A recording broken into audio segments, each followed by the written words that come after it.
इसका ना, ये जब 3 mm नज़दीक बढ़ जाएगा तो ये इसको भी काट देगा फिर।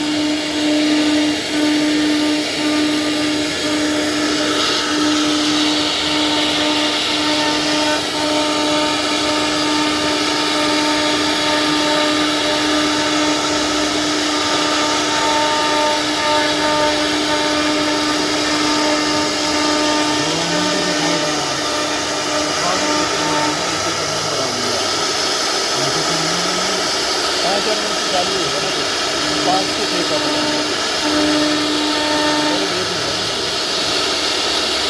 सारे में करके फायदा नहीं है ना।